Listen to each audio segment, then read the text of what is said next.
Привет, друзья! Вы на канале Алекс Моторный, и сегодня мы продолжаем видеообзоры улочек и улиц исторических достопримечательностей города Харькова.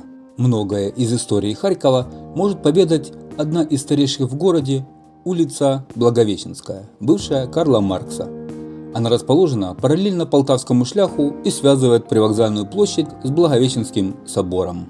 Улица Благовещенская хорошо известна не только харьковчанам, но и гостям нашего города. Многие предпочитают прогуляться по ней пешком от Южного вокзала к торговым рядам центрального рынка. А ведь и 250 лет назад здесь любили гулять и аристократы, и простые люди. До революции улица носила название Благовещенской и была обозначена на карте Старого Харькова уже в 1742 году. На улице Благовещенской фрагменты самых разных этапов истории Харькова смешались воедино. Благодаря достопримечательностям, саму по себе улицу можно назвать музеем архитектуры. Здесь можно увидеть изысканный Бекетовский дом и старые особняки, одному из которых уже больше 200 лет, и более современные дома советской эпохи, а в начале улицы всем известный Благовещенский собор. Благодаря храму, кстати, улица и получила нынешнее название еще в 18 веке. Начать прогулку по Благовещенской однозначно стоит с просмотра великолепного собора, в честь которой эту улицу и назвали. Харьковчане не без оснований считают этот храм одной из визиток своего города.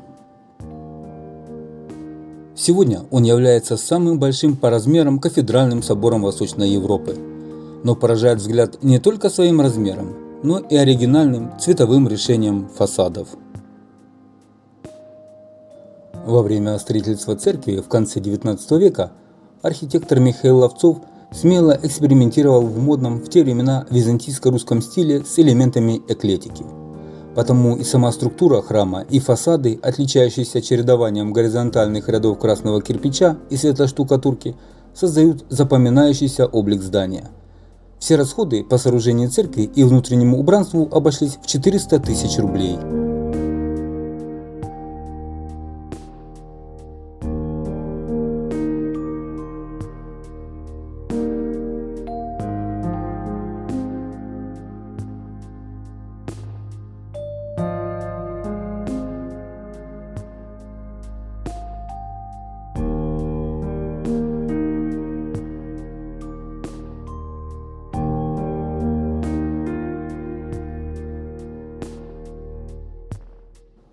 С приходом Советов улица долгие годы носила имя Карла Маркса. Лишь в 2015 году, благодаря декоммунизации, ей вернули историческое название. С самого начала улицу облюбовали дворяне, что способствовало стремительной застройке. Тогда ничто не помешало открытию на Благовещенской улице больницы для малоимущих. А после строительства железной дороги улица стала играть важное транспортное значение, ведь соединила вокзал с центром города и рынком.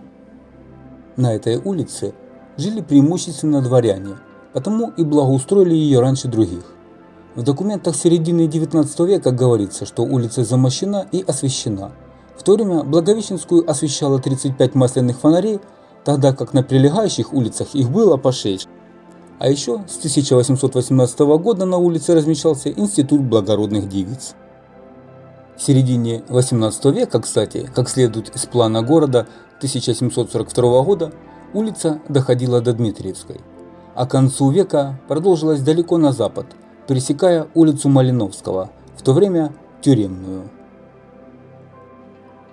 С открытием железной дороги в 1869 году улица стала удобным путем к вокзалу, и ее участок от улицы Малиновского до улицы Евгения Котляра начал интенсивно застраиваться.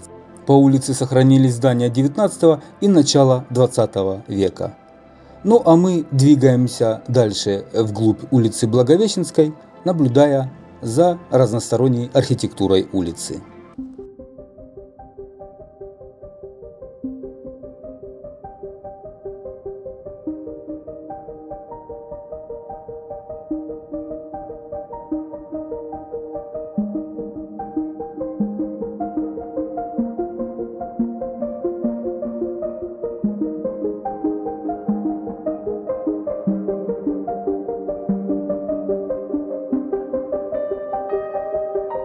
В доме номер 8 проживала семья известного харьковского мецената, купца первой гильдии Константина Петровича Уткина.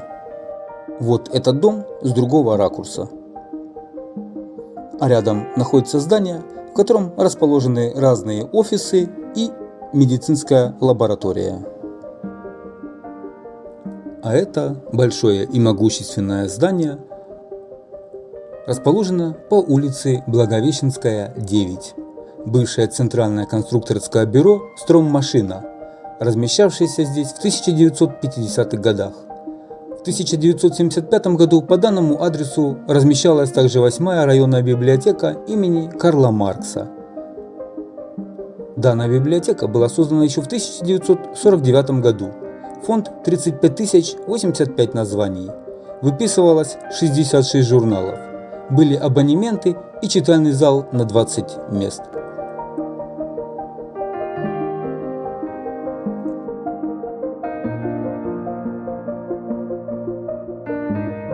В фронтоне здания размещен картуш с аббревиатурой ЦКБ. Это пятиэтажное здание стиля советский неоклассицизм. Текущее состояние на реконструкции.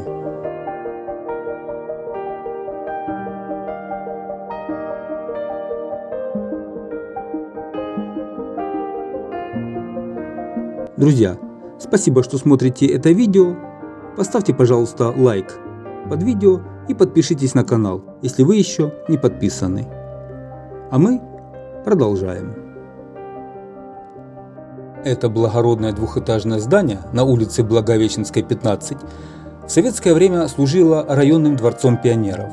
Со временем кардинально назначение дома не изменилось. Теперь здесь располагается Центр детского и юношеского творчества номер 5.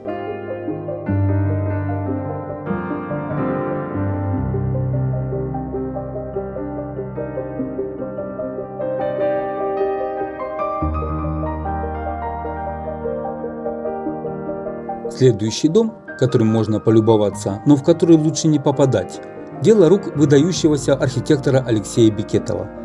Монументальное сооружение в стиле неоренессанса построили 127 лет назад, и по сей день оно выглядит весьма представительно. В наши дни здесь находится областной клинический кожно-венерологический диспансер номер 1. В этой двухэтажке красиво и необычно смотрятся даже оконные проемы, чего уж говорить о декоративных лепных деталях на фасаде. В прошлом дом принадлежал видному харьковскому купцу Лаврентию Соколову, а с приходом большевиков в нем открыли диспансер. А это двухэтажное здание розового цвета, один из старейших жилых домов Харькова. Это здание спроектировал архитектор Евгений Васильев, а позже усовершенствовал первый зодчий города Андрей Тон. Точная дата постройки на улице Благовещенской, 26 неизвестна. Ориентировочно его возвели в первой половине 19 века, что делает его одним из старейших жилых домов Харькова. Фасад здания, обращенный во двор, имеет большую архитектурную ценность. Здесь можно рассмотреть высокий четырехколонный портик с балконом. А вот со стороны улицы вид здания искажен многочисленными перестройками. Проходя мимо этого заброшенного дома, многие харьковчане даже не догадываются, что в нем когда-то выступали Федор Шаляпин, Владимир Высоцкий и Алла Пугачева. Здесь же принимали и первую конституцию Украинской СССР, построенный в 1911 году предпринимателем Герасимом Муссури. Цирк, построенный Герасимом Муссури, в то время считался самым большим в мире, ведь рассчитан был на 5750 мест.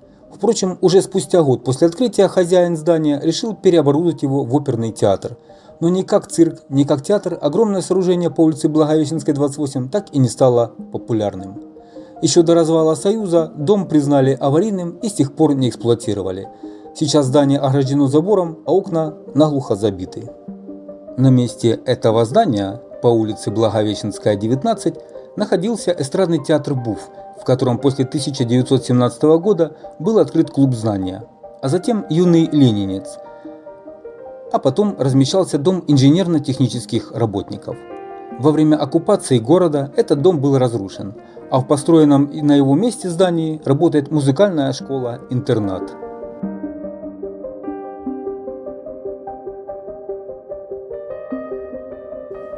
А перед вами здание Государственной налоговой инспекции в Ленинском районе города Харькова, расположенной по адресу улица Благовещенская, 30. А через дорогу размещается постройка 18 века. Первый владелец особняка – председатель уголовной палаты фон Мюнстер. Затем здесь жил известный собиратель произведений искусства Борис Филонов, который превратил дом в мини-музей с работами Брулова, Шевченко и Айвазовского. По правой стороне нашего маршрута – живой и вполне процветающий театр. В начале 1930-х годов на месте утраченного сада Тиволи возвели ДК «Пищевик» с лекционными, спортзалами и, конечно, с большим зрительным залом со сценой. А в этом красивом здании по улице Благовещенская, 25, находится клиника репродуктивной медицины имени академика Грищенко. В советские времена медучреждение называли городской клинической больницей номер 1. На улице Благовещенская, 32, находится один из интереснейших памятников эпохи конструктивизма ДК «Пищевик», возведенный архитектором Ленецким в 1930 году. Главный фасад здания частично утрачен в результате реконструкции в 70-х годах, однако общий облик и отделка внутренних пространств сохраняет конструктивистский дух. Здание реконструировали, изменив его практически до неузнаваемости. В 2004 году здесь поселился и успел обжиться театр мускомедии, который работает и по сей день.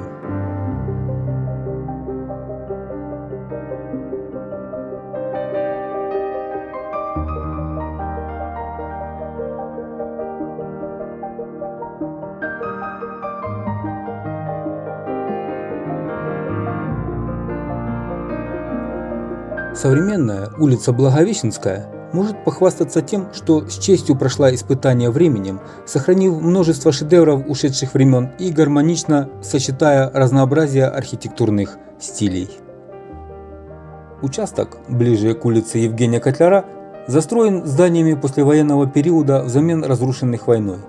В этом районе Благовещенская утратила присущий ей облик XIX века.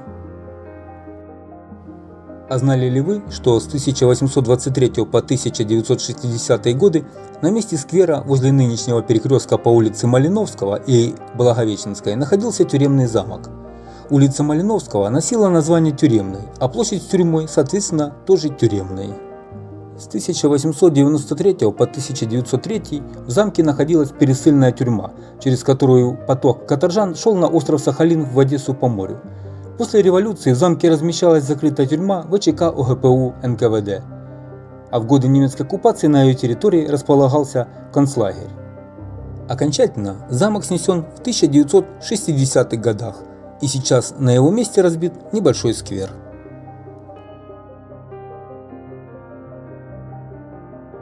Дорогие друзья, наша видеопрогулка по улице Благовещенская в городе Харькове подходит к завершению.